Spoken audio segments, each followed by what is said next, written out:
Welcome to episode 106 of Lucretius Today. This is a podcast dedicated to the poet Lucretius, who wrote On the Nature of Things, the only complete presentation of Epicurean philosophy left to us from the ancient world. I'm your host Cassius, and together with our panelists from the EpicureanFriends.com forum, we'll walk you through the 6 books of Lucretius's poem, and we'll discuss how Epicurean philosophy can apply to you today. We encourage you to study Epicurus for yourself, and we suggest the best place to start is the book Epicurus and His Philosophy by Canadian professor Norman DeWitt. If you find the Epicurean worldview attractive, we invite you to join us in the study of Epicurus at EpicureanFriends.com, where you'll find a discussion thread for each of our podcast episodes and many other topics. At this point in our podcast, we've completed our first line-by-line review of the poem, and we've turned to the presentation of Epicurean ethics found in Cicero's On Ends.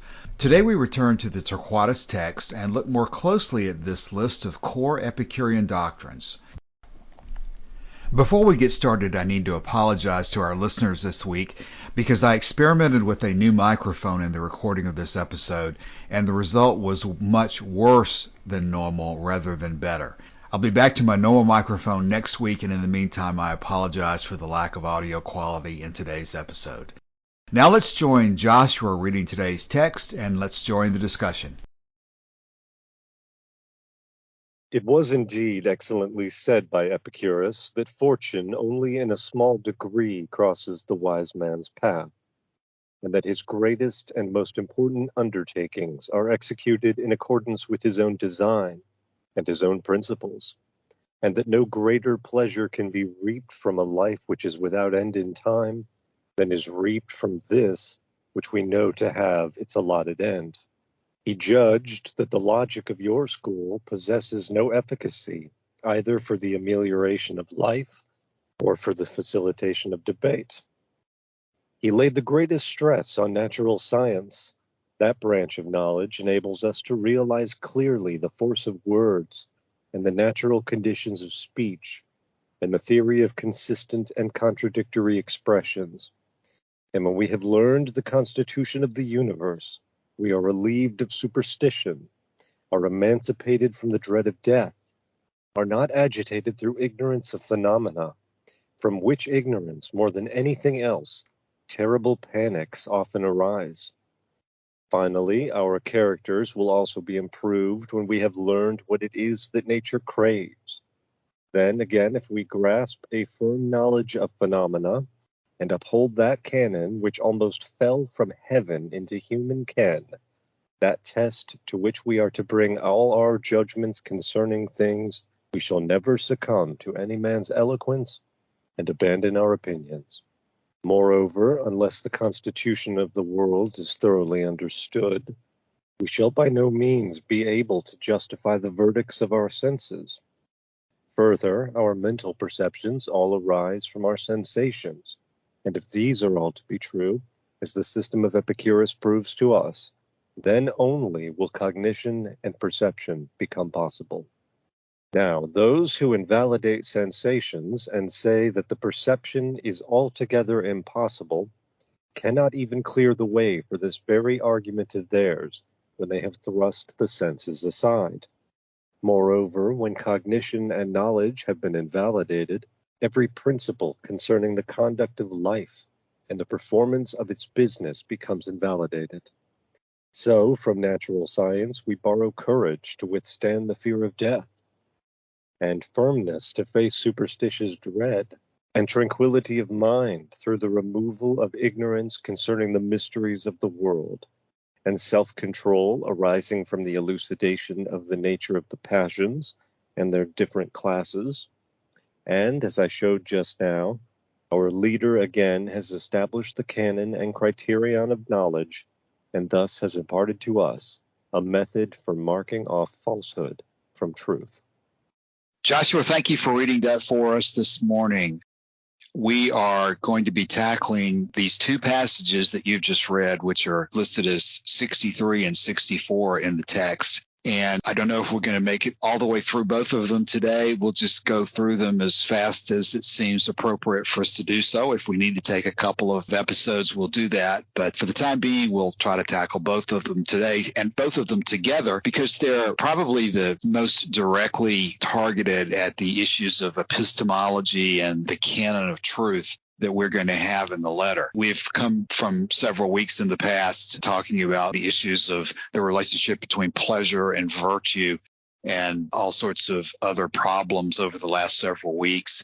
And from here, after these two sections, we're going to move back into sort of the concluding section of the letter. We're going to talk, as soon as we finish these sections, about friendship, and then the letter will begin to sum up and conclude. But for the time being, these two sections, 63 and 64, contain a tremendous amount of good information, just like what we covered last week. So we'll go through it as efficiently as we can. And the very first item, the very first sentence is an important one. It was indeed excellently said by Epicurus that fortune only in a small degree crosses the wise man's path, and that his greatest and most important undertakings are executed in accordance with his own design and his own principles. Let's stop the sentence right there because that's pretty much one thought. Joshua, I know you're sitting in a cold car today as you're recording this. I don't know if your mind is frozen or not, but what do you think about that one? So we're carrying on here with sort of what we started talking about in the last episode, and that is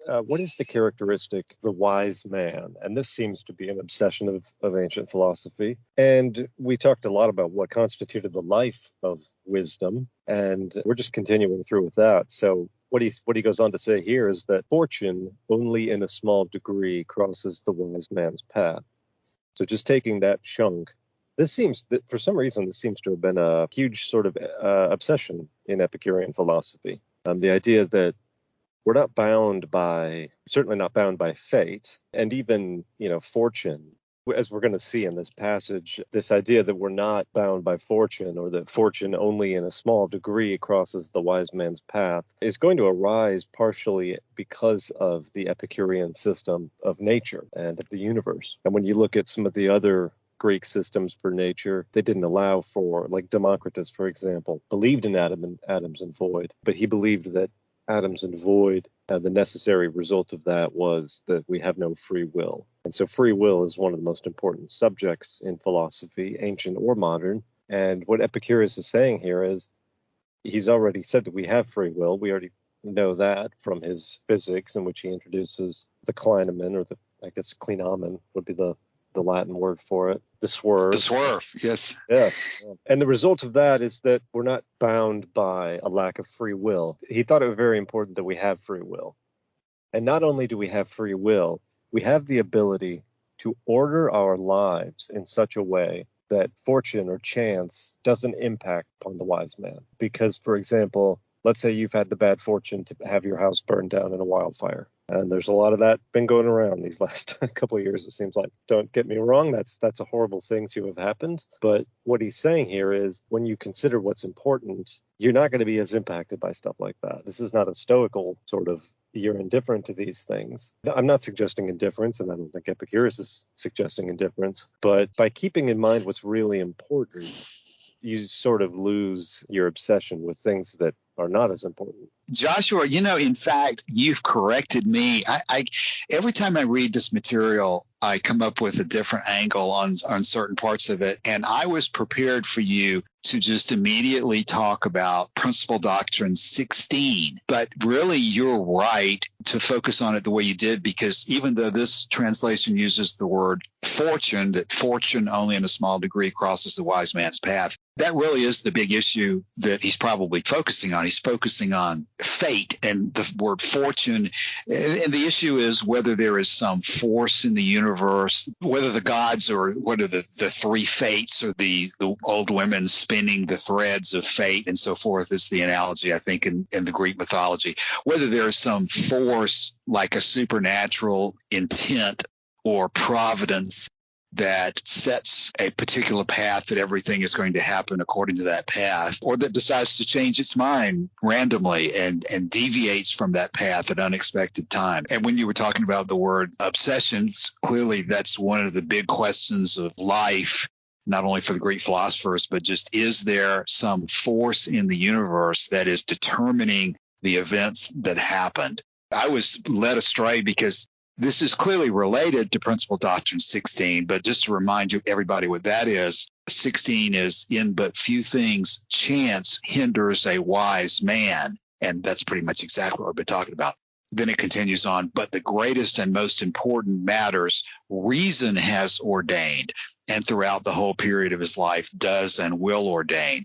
Now that changes the focus somewhat to a discussion of the role of reason in human life. And so you've got maybe two issues there in 16 that only one is what we've been talking about so far in 63, the issue of fortune and fate and so forth. And then, of course, it's interesting to compare that this one says his greatest and most important undertakings are executed in accord with his own design and his own principles. And whether own design and own principles is the same as reason or not is an interesting question that you could dig into the original Latin and maybe original Greek and decide if there's a change there or if it's exactly the same thing. But if fate, if hard determinism was the situation, and nobody could control any events of their life whatsoever, you wouldn't even really need to be concerned about reason in the first place, because you'd have no ability to direct your own thoughts down any kind of a path, reasonable or not reasonable. You'd be swept along like a leaf in the wind or some debris in a stream. You'd have no control over where you're going. But Epicurus, and this is in the letter to Menicius as well, points out that some things are within our control and some things are not.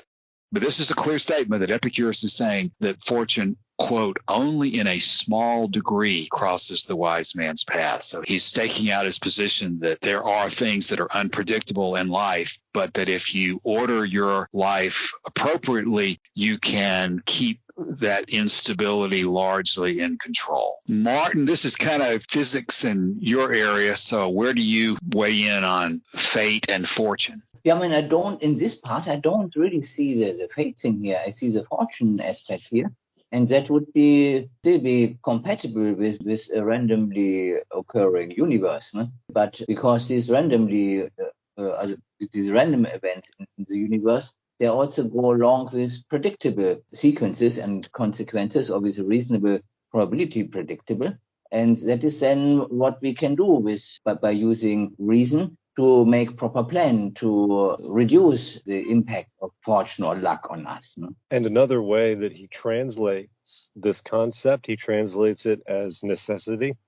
So, for example, in Vatican saying number 9, it says, necessity is an evil, but there is no necessity for continuing to live subject to necessity. And that seems to get to the same idea. So perhaps one of the most obvious and boldest and even pre-human manifestations of this argument, of this concept, is winter is coming. It's coming for everyone. And if you're a squirrel and you don't want to starve over winter, you've got to lay aside some acorns. And so that's sort of the most obvious example of the kind of thing where you can take steps to avoid the problems that you know are coming. Some of the problems that are coming we don't necessarily know about, but some of them we do. And to be sort of caught off guard by something that you knew was happening the whole time betrays certain, I guess, lack of sense, lack of wisdom, as he puts it. Joshua, we'd be delinquent if we don't also reference the latter part of the letter to Menicius here. I'll read from the Bailey translation, but this is directly on point, I think, with what we're talking about. The letter ends, basically, he thinks that with us lies the chief power in determining events, some of which happen by necessity and some by chance, and some are within our control. For while necessity cannot be called to account, he sees that chance is inconstant. But that which is in our control is subject to no master, and to it are naturally attached praise and blame. For indeed it were better to follow the myths about the gods than to become a slave to the destiny of the natural philosophers. For the former suggests a hope of placating the gods by worship, whereas the latter involves a necessity which knows no placation. As to chance, he does not regard it as a god, as most men do. For in a god's acts there is no disorder, nor as an uncertain cause of all things. For he does not believe that good and evil are given by chance to man for the framing of a blessed life, but that opportunities for great good and great evil are afforded by it. He therefore thinks it better to be unfortunate in reasonable action than to prosper in unreason. For it is better in a man's action that what is well chosen should fail, rather than that what is ill chosen should be successful owing to chance. And that's the last of that quote there. But that's really, I think, an elaboration of what we've been discussing here in the first part of the first sentence of our text for today.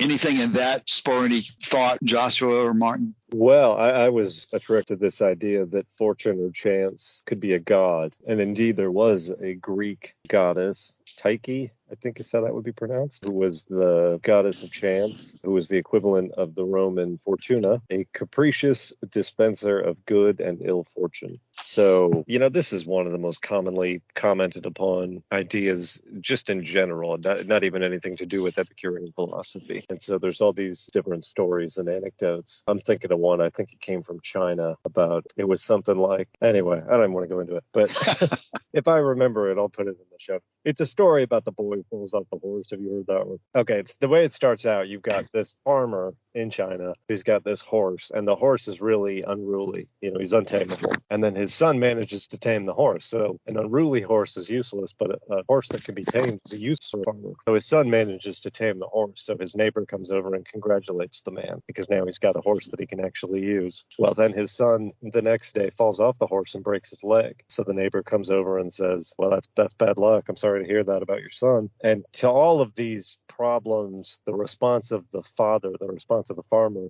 is always the same. He says, we shall see. So, because everything is a mixed lot, right? So now your son has broken his leg. I'm so sorry to hear that. And the father replies, we shall see. Well, the next day, the emperor sends people around to round up conscripts for an army that he's raising. But because the son broke his leg, he's now exempt from this. And so the neighbor comes over again to congratulate the farmer on his son having broken his leg. And the answer to that again is, we shall see. You could extend that sort of line infinitely. I don't remember all the pieces that go into that story. So to sort of get back to what we're talking about here, I don't think that was really relevant. If Joshua, let me stop you on that point. It may not be relevant, but the feedback I am getting is that the stories you tell on the podcast are some of the most helpful and best parts of it to the listeners. So we cannot ever slight any story that comes to mind. Be sure you throw it in. Oh, that's a dangerous can of worms. But before you move past that story, tell me once again, what was the point of that story again? Well, I guess I don't know. The reason I sort of launched into it was because he specifically says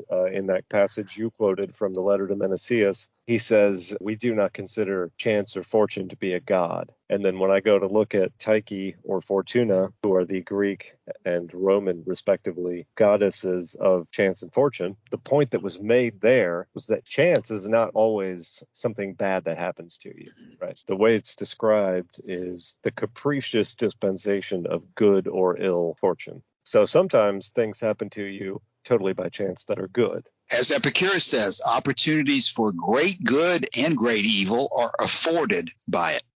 Right. But I knew this Chinese story too. So the point here is what appears as luck maybe from another perspective or later on turn out to be bad luck and vice versa. That was the thing. So what doesn't fit in the story, it's really how it happened, how things happen from the perspective of this family, that things happen really from outside by chance. So there is not much with reason they can do against this. No? So, but it just that they take then the things as they come, and the wise father knows that what appears to be luck may be actually bad luck, and what looks like bad luck first may turn out to be a blessing later. So this varying perspective depending on the later outcome is what changes there. No? But this story is not about then what the wise man has with respect to reason, so that he can plan for this in a way to prevent particular items from this one. No? So that means we could also take some plan and action on this to prevent then unwanted possibilities. I would have a response to that, but while you were talking, I thought about the part of the story that I didn't tell. So, What's the rest of it? oh, I remember how it started. He had a horse that ran away, and then the neighbor was like, "Oh, sorry to hear that." And the guy was like, "Oh, what's that thing he always says? We'll see." That horse comes back with a herd, so now this guy's got like 8 horses, and that's when the son has to tame the unruly wild horse because he came back with the tame horse. And then it goes on from there. And as we do know here in the next sentence, you're transitioning from one deep subject to a subject that possibly is even deeper than we just discussed. Because now, for our listeners, Joshua is going to explain to us how and why no greater pleasure can be reaped from a life which is without end in time than is reaped from this life which we know to have its allotted end. Okay, Joshua, please explain that one for us. Yeah. I hadn't stepped in that. Well, we do know, don't we, that we're not going to live forever. We are going to die. Because we're Epicureans, we don't think of that necessarily as a bad thing. We'd like to continue living, wouldn't we? But when the bell finally does ring, we don't need to throw a fit about it. We knew this was going to happen the whole time. So the question becomes, how do we experience a life filled with pleasure when we know that that life will have its end? What Epicurus is trying to do here really is to sort of placate the concerns that people have of missing out. In his memoir, Christopher Hitchens, he wrote his memoir. It's called Hitch 22. And the reason he decided to write a memoir is because the National Portrait Gallery in England had put out a magazine with a picture of him and a couple of his literary friends in it. And they had, at the bottom of the picture, they had the caption said, "The late Christopher Hitchens with his friends." Well, he wasn't actually dead yet. But so this sort of precipitated in his mind this major question that we all have about death. And he actually doesn't feel very comforted by what he calls the Lucretian or the Epicurean position. That's what you're beginning to explain for us, Joshua. And of course, while you gather your thoughts to reattack the problem in just a minute, I should call to everybody's attention that, of course, this is explicitly dealt with in the principal doctrines.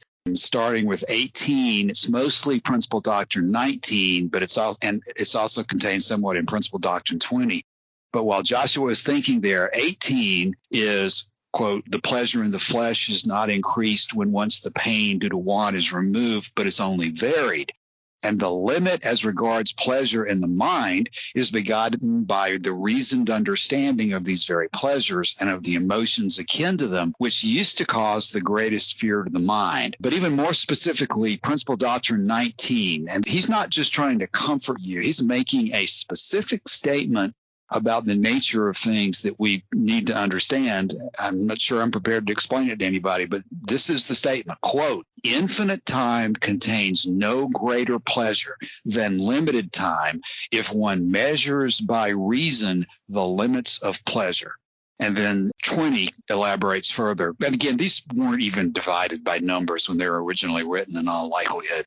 But the end of this section is, quote, "The flesh perceives the limits of pleasure as unlimited, and unlimited time is required to supply it. But the mind, having attained a reasoned understanding of the ultimate good of the flesh and its limits, and having dissipated the fears concerning the time to come, supplies us with the complete life, and we have no further need of infinite time. But neither does the mind shun pleasure, nor, when circumstances begin to bring about the departure from life, does it approach its end as though it fell short in any way of the best life." So now Martin and Joshua, he is really specifically taking a position that I think is one of his logical abstractions, logical arguments that probably derives from responding to Plato, from other philosophers. But I do think this is largely a logical argument here as opposed to something that you can really just immediately feel the truth of. Because that's what he's saying. He says, in fact, that the flesh perceives the limits of pleasure as unlimited. So from a bodily, immediate emotional sense, we all think that we need to live forever in order to experience, quote, "the limits of pleasure." But Epicurus is saying that when you think about it, The mind, having attained a reasoned understanding of these things, can come to the realization that that is not necessary. And of course, that would be your ultimate reconciliation with the fact that your life is limited in time and that you're not an Epicurean God who can live on forever. But this is, to me, extremely deep and takes a lot of thought to even grasp what he's talking about. And luckily, that's why we have Joshua and Martin here to explain those things in great detail. So who wants to start? Yeah, I mean, I can maybe make an explanation for physicists and other people who understand thermodynamics. Because if we look at pleasure as an intensive parameter, then the maximized pleasure would then be, of course, a maximization of or optimization of this intensive parameter. And one commonly known intensive parameter is temperature. So that means a life with maximum or optimal pleasure would correspond to being at the optimal temperature where you feel most comfortable. And then it does not matter how long you're at that temperature. It's just that you are at this optimum temperature, which matters.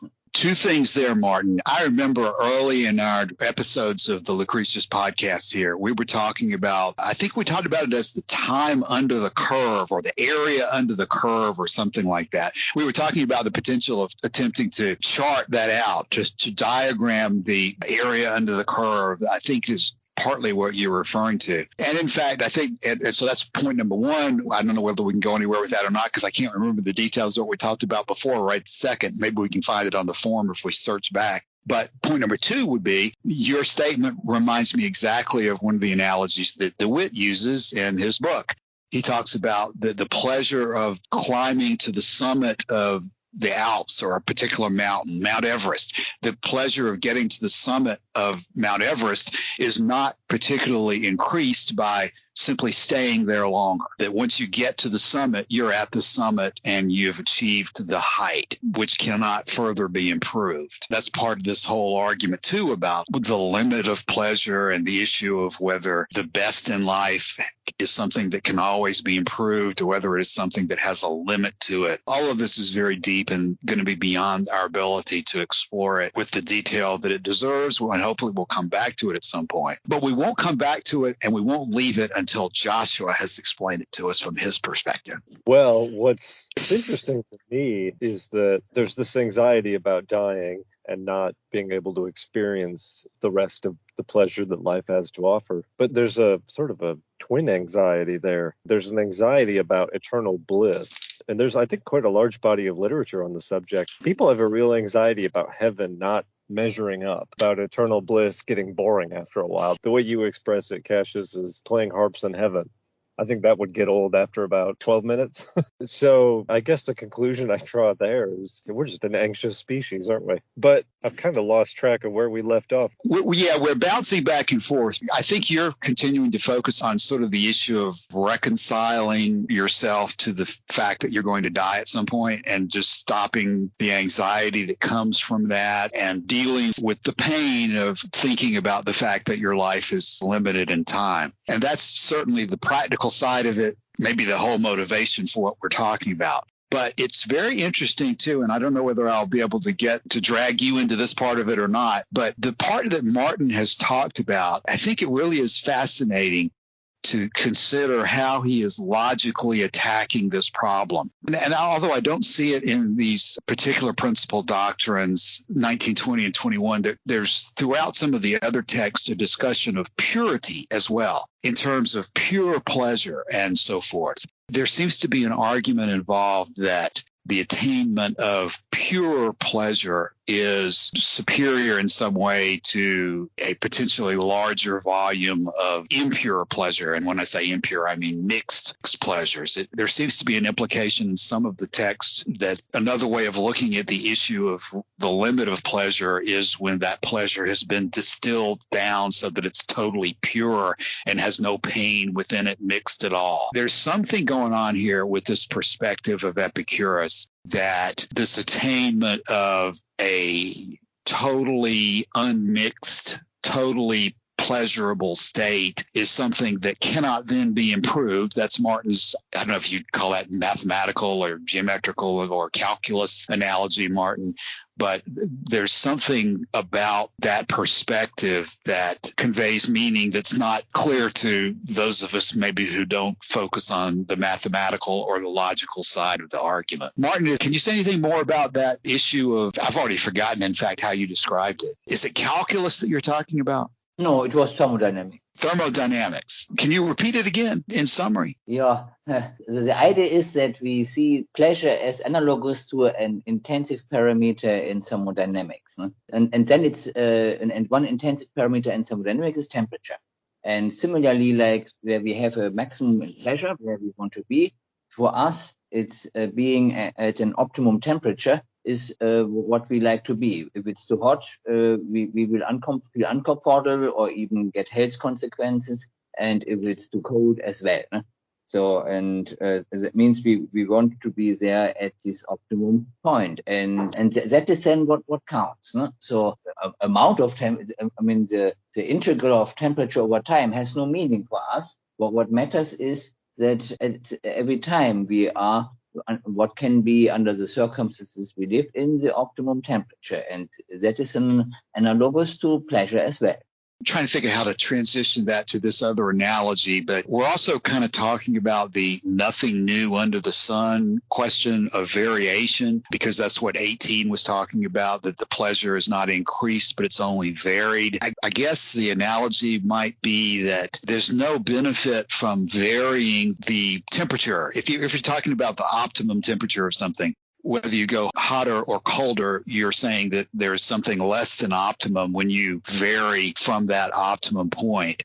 And I think there's some implication of that here with pleasure as well, that this theoretical goal of pure pleasure is not improved by variation of the pleasures that are within it. And it's not something to worry about that you don't just infinitely vary the pleasures that compose your experience any more than it's anything to worry about that you constantly fiddle with that temperature that I guess Martin is talking about. When the optimum temperature is the optimum temperature, and varying the temperature up and down is not doing anything to improve anything for that scenario that you're talking about. And I guess that's his point here about pleasure, is that variation of the pleasure, just simply substituting the components one for another within your total experience, which is totally pleasurable, is not really logically or theoretically improving your position any. It's only varying the nature of the position. And so that if you are focused on this issue of I want the best life I can possibly have, I want the most out of life I can possibly get, he's telling you to analyze your life logically and realize that the life of pleasure, which has eliminated pain from it, need not last on and on and on infinitely. That once you've reached that optimum temperature in Martin's example, or once you've reached this optimum situation in our Epicurean calculus example of having pure pleasure and no pain anymore, then continuing it on in time does not make it any better. But this is true, Cassius, because you've got not only the pleasures of the body, but also the pleasures of the mind. Exactly. And the past and the present and the future, if that's what you're talking about, too. Yeah, but yes, yeah, the mind is controlling the body. I'm sorry. You go ahead and elaborate. You're doing better than I am there. You elaborate. Well, what I would say about the pleasures of the body, it is pleasure. It is worthwhile.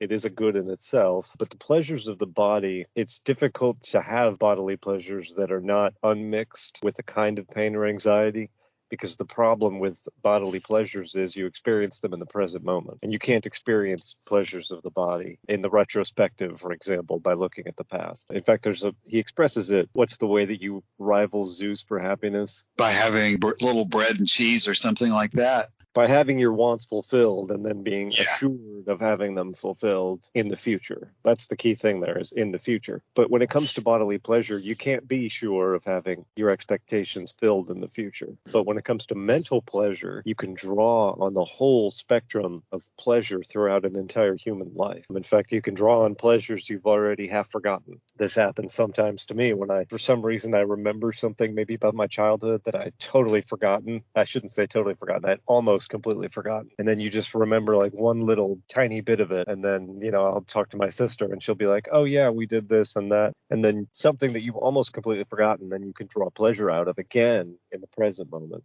because you have not just a body, but also a mind. I think everything you've said is absolutely true in the Epicurean philosophy and very valuable. But I'm just overwhelmed by the number of issues that are involved here, because I think that what you said is true, and I think that's a significant part of what he's talking about here. And my eye is drawn back to 20 again, quote, "But the mind, having attained a reasoned understanding of the ultimate good of the flesh and its limits, and having dissipated the fears concerning the time to come, supplies us with the complete life, and we have no further need of infinite time." So clearly the mind is taking control of this problem. The body, the flesh, is not on its own able to, the body doesn't understand anything. Understanding is in the mind. And so even again, as Epicurus is accused of being just a pure bodily sensation kind of guy focused on the pleasures of the moment, he very clearly is not that. He very clearly is saying that you don't let your body control your choices of pleasure, and you don't rest your final understanding of the nature of your life on what your body is telling you. You have to think through what the body is telling you.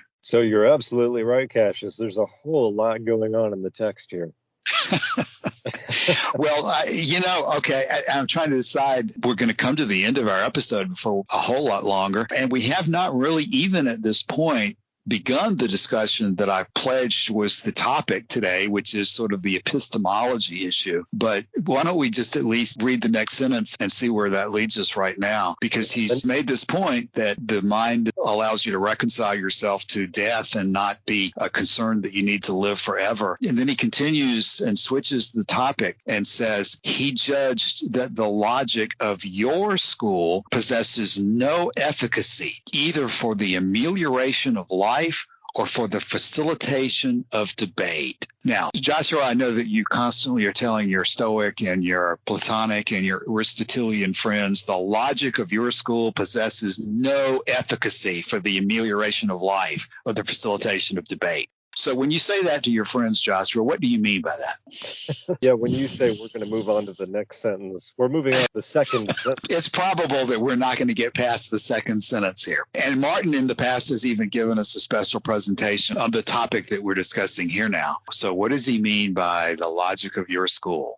possessing no efficacy for the amelioration of life or the facilitation of debate? Well, the problem is with logic itself, isn't it? Because you've got this idea that logic in other schools is an epistemic source in itself, sort of like we view the senses as being a direct source of knowledge. There are some schools for which logic is a direct source of knowledge, and Epicurus rejects that outright. So the problem there is, I think, as I just said, logic. And the problem with logic, apart from not being a direct source of knowledge, it offers no efficacy either for the amelioration of life. The word amelioration is one that we don't really use all that often. The act of making something better or improving. So logic has no capacity to improve life. Is that the way you read that? The betterment of life. Yes, I certainly think he's probably talking about, he's making the statement in the context of what he's just been talking about in terms of reconciling yourself to death and these ultimate issues of life that cause so much anxiety and so forth. I think he probably is making the statement in the context that you Stoics and of course at this point, this is Torquatus speaking, so he could clearly be talking about the Stoics, whereas Epicurus himself might be more talking about Plato or somebody else. But at this point in history, Torquatus is almost certainly talking about, he judged that the logic of the Stoics and similar people does not produce any betterment of life. And of course, that's one thing to argue about. And then the second part is to say the facilitation of debate. So he's even saying that your logic doesn't even help with debate. And that's got to strike at the heart of a Stoic or a Platonic philosopher who stresses debate. And what is that? The dialectical reasoning. He's attacking the heart of dialectical reasoning and saying that the logic of their school possesses no efficacy for that. So when I read the word amelioration, I mentioned improvement, but really to me, this means the relieving of suffering. And I think that's what Epicurus said was there's no, Cassius, you'll know the citation, but there's that philosophy which relieves no human suffering is... Right. Vain are the words of the philosopher who doesn't heal human suffering or something like that. I think that's a fragment. It's certainly not a principal doctrine. It might be in the Vatican sayings. So logic, because it has no efficacy to relieve suffering, is in that sense vain, I guess would be a way to put it. But then, as you say, it's vain in relieving the suffering of human life, but it's also vain because it has no efficacy for the facilitation of debate. And like you say, that has to be a sting to people for whom debate or the show of debate is so critical and crucial to their understanding of philosophy. Right. He's just made the point again at the beginning of what we talked about today, that the wise man governs his life by reason. And so he's making a distinction here between reason that is based on the senses, the information from the senses and the study of nature, versus, quote, the logic of your school, which I think, again, needs to be read as a indictment of a sort of Platonic or Stoic or Pythagorean mathematics-based or abstract logic. We have to have Martin in on this. Martin, as of today, when you've thought back about what we've been talking about in your presentation in the past, when he talks about the logic of your school, what is the type of logic you think Epicurus is focusing his attack on? He's not attacking propositional logic, because Epicurus himself, part of Epicurean reason, is using propositional logic. No? So that means he is not attacking this part of logic, but it's rather the way logic is used by the Platonic school and its derivatives in a way which logic is simply not disposed to provide for reality. No? And so that one he's attacking. It doesn't really come clear from the way it's written here, but this is how it's meant, because he doesn't say logic, he says logic of your school. That means how that school applies the logic. And this, especially what you mentioned there with dialectics, no? Depending on how you put it, it's actually an illogical way of doing things, and it can easily be used in a way that is just confusing things. So that's why using it in an improper way, it will rather not facilitate the debate. But something like propositional logic, when applied properly, will facilitate debate and will also help us to reason, makes a better planning for amelioration of life. I continue to see this whole question as being one that we really need to improve. I know I need to improve my ability to articulate it, obviously, based on what you just said. But it's very difficult to explain it to someone, I think, who is not into the study of the details of the types of logic to even get a grasp of what you could possibly be talking about. Is there any better way that you can articulate exactly what is wrong with, quote, the logic of your school, unquote? Can you summarize that in some way that can make sense to a relatively casual reader? Yeah, I mean, there are multiple ways where it goes wrong. So it's overinterpreted that you can just based on reasoning say something on reality without input from reality. So in order to use propositional logic properly, you need to take your input from reality, and then you can also get conclusions which stand up to the test, that they match reality. And this is how logic can be used truthfully. But you can also then use logic in a wrong way, which just gets you into paradoxa, which then may be difficult to resolve, then just pulling propositions from the air, so to say, without that they're grounded in reality, and then deriving conclusions which make claims on reality. That just doesn't work. So probably what I was misremembering a few moments ago is the issue with their propositional logic is that their propositions are not based on natural science and the evidence of the senses. Is that a better way of saying it? That is one of the things which is very common there. So that the input is wrong, and then there's a chance that the output is also wrong. It's not necessarily wrong, but it may be wrong. And the best way to explain this is probably going to be to refer to one of Joshua's stories. I can tell he's probably got a story to tell to illustrate this point. Right, Joshua? Do I have a story to tell about propositional logic? Yes. Maybe a story about garbage in, garbage out might be appropriate. But do you have a better way yourself, Joshua, of getting a grip on what Martin is talking about and what the problem with the logic of the Stoic school would be? Well, there's two problems with logic, or with the way that people use logic. Martin has given us one of them. It's, the wrong input will yield bad outputs. The other one is that using the wrong form of logic, using a deductive argument, for example, when you should have used an inductive argument, that will yield false outputs. For me, where the rubber really hits the road on on this kind of stuff is when you get into cosmology. And so one of my favorite things to do is to look at the different schools of philosophy and what did they think about the way that the universe was formed and how things existed beyond just Earth. Because this is an area where we do have a limited ability to sense what's going on, which the Epicureans made very good use of, and Lucretius gives argument after argument after argument after argument about why we know that the universe is made of atoms and void, for example. But for most schools, they end up arriving at cosmological conclusions, which persisted, unfortunately, all through the Middle Ages and into the Renaissance. Cosmological conclusions that have turned out to be just patently false. And Epicurus is occasionally guilty of that. On the forum, we've had a recent sort of conversation about this issue about the size of the sun. It's interesting that where Epicurus went wrong there was precisely in logic. But when you look at Aristotle and his universe, or Plato and his universe, or Pythagoras and his universe, it's like they got everything wrong, which is quite amazing. Whereas Epicurus, because he grounded himself so much in sensation, managed to get quite a lot right. Well, one example that I like to use is in the Pythagorean school, they viewed the number 10 as being sort of the most perfect number. And the reason they thought that the number 10 was the most perfect number is because if you have 1 point, that's a point. If you have 2, that's a line. If you have 3, that makes a triangle, which is a surface. And if you have 4, that makes a solid or three-dimensional. And then 1 plus 2 plus 3 plus 4, if I'm doing the math right, equals 10. And so based on that, he then makes this sort of logical leap. He's already concluded that a number is the most perfect number.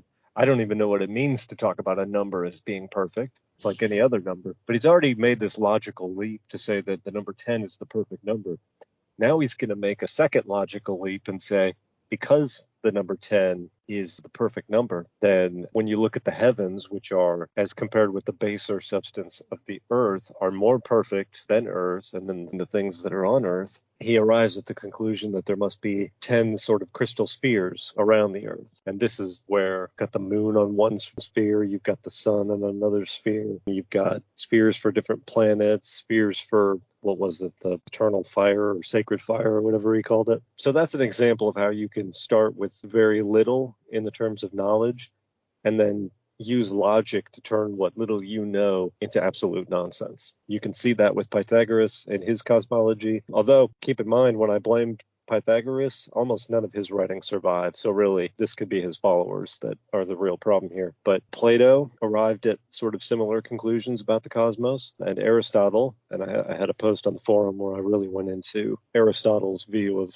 sort of the solar system, which was similar idea. You've got the sun, you've got the earth, which is immovable, stationary, and the center of the universe. And then all of the things that orbit the earth in our solar system are sort of occupy their own crystal spheres as they go further out. So, as I said at the beginning of this whole rant, I think that cosmology is really one of the key areas in which logic can really lead these ancient philosophers astray. Because maybe I can help wrap that up by saying that somebody who comes up with a position that is consistent within itself, but not grounded in reality, but also doesn't make any difference to anybody, who cares about that? But when you start talking about cosmology and whether the universe was created by a god and whether there's a supernatural realm of divine providence that controls our lives and tells us what to do and forces us into a fate, things like that, those are very important issues for most people to think about and order their lives by. And so those things do matter. And so I think I'm basically just validating from my perspective, Joshua, what you just said is that that's the aspect of the cosmology that he's most frequently talking about. I mean, he wrote a whole letter to Epicurus to discuss his views of cosmology because they're so important. Like I say, to repeat myself, you can create some logical construction that is internally consistent and yet absurd from a realistic point of view. But nobody really cares unless you're trying to tell them how to live their life or trying to tell them something that's important about the universe that affects their life. And these cosmology arguments are, even though some people are successful in categorizing them, I'm thinking of Frances Wright and some of the material I've read from her after she wrote A Few Days in Athens. She just basically compartmentalized that off and says, I don't care about that. It's not going to affect my life, how to live it day to day. those issues are just not important to me. But other people are not able to compartmentalize that. Often I'm not sure that they should. I'm not with the Francis Wright School myself there. I think these issues are important. So when people who use logic detached from evidence come up with something that ends up telling you how to live your life, you have to be particularly critical in the way you analyze that, I think. I think that's what Epicurus was doing. We won't get to it today, but this is more or less what Torquatus says in the next sentence, isn't it? Correct. He laid the greatest stress on natural science because this branch of knowledge enables us to realize clearly the force of words, the natural conditions of speech, the theory of consistent and contradictory expressions. It relieves us of superstition. We're going to get into all this next week probably, but this is the ultimate answer to the problem. If your logic leads you astray into the area of cosmology, that can have an effect, as he goes on to say here, that sort of reverberates into your ethics, into your epistemology. And so if logic sort of leads you astray there and you get that wrong, you're going to get a lot of other stuff wrong as well. Right. And you were reading it, the part that he included was that it relieves us of superstition, it emancipates us from the dread of death, and it prevents us from being agitated through ignorance of the phenomena. And that ignorance, more than anything else, causes terrible panics often to arise. And it also improves our character when we learn what it is that nature craves. I think we want to not try to cover all that right now. We'll come back to it next week and probably draw the line here on this episode at this point. The focus of what we've been talking about today is fate and fortune and reason. And before we started this issue about the logic of the Stoics and the Platonists, and that's where we'll draw the line, because next week, where Joshua just read that he laid the greatest stress on natural science, that's what we'll elaborate on next week, and how he lays stress on natural science, what kind of methodology he suggests. Joshua has raised the issue of the size of the sun, and I think if we were to go into that issue, what we find is that Epicurus based a lot of his reasoning on the issues of analogy as opposed to abstract logic, and that when you come up with reasoning through analogy, you can sometimes make mistakes because the things that you're talking about are not in fact truly analogous. They're different in some way that you did not understand before you started your reasoning by analogy. So there's lots of details there that I think Martin can help us with from his physics and engineering perspective, and that we can just dive into and deserve a lot of thought because they're so important to the way Epicurus approached things. So let's call it a day on this episode. Martin, what final thoughts would you have to add for today? What you elaborated much earlier in the talk when we were at the maximum pleasure on the variation. So a variation we may do then will not increase it further because we are already at the maximum already. But still, this variation can be very desirable, especially it may be necessary to keep at the maximum. So variation is nothing superfluous or bad. It's something welcome. But it's not better. You know, I guess that's a part of the point of reconciling yourself, is that when you've reached the maximum, you don't really improve it by staying there. Just like you don't improve the view from Mount Everest by staying at the top of Mount Everest. You can look in different directions. You can vary the experience in that way, but it's not going to be better because there's no higher place from which to get a higher perspective. We are still at the maximum. And not, You're still at the maximum. Yeah. Go beyond. Once you've reached the best you can be, you've reached the best you can be. And being better is not even a valid way of looking at it. You're not better. After you've reached the height, there's no way to get higher. I'm not sure that makes any sense in what I just said, but Joshua, how would you conclude for today? Well, the key thing to keep in mind is that distinction between bodily pleasures and mental pleasures. Both are worthwhile to pursue in themselves, but it's the mental pleasures that are really lasting and that can really make us learn how to tolerate a finite rather than an infinite existence.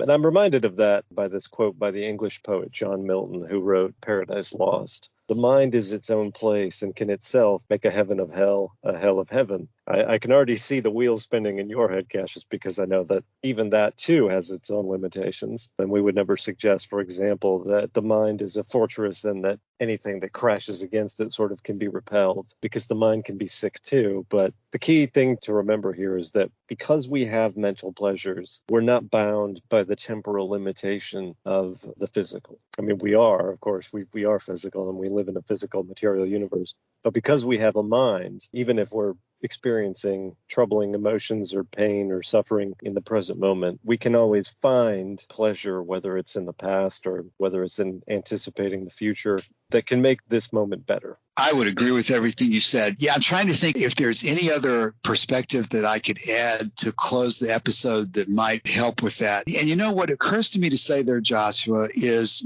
I guess a lot of people think Epicurus is teaching you how to pursue pleasure, and he certainly is. I think, though, that everybody also needs to understand that Epicurus is not purely just a matter of the practical aspects of pursuing pleasure, but he's also got a philosophy that supports it and a philosophy that's behind it that contains lots of different pieces of information that people don't always hear about. They hear about pursuing pleasure, but they don't often hear about the way he suggested that we go about it in terms of the issues of reason and logic and how his viewpoints compare and contrast with those of other schools.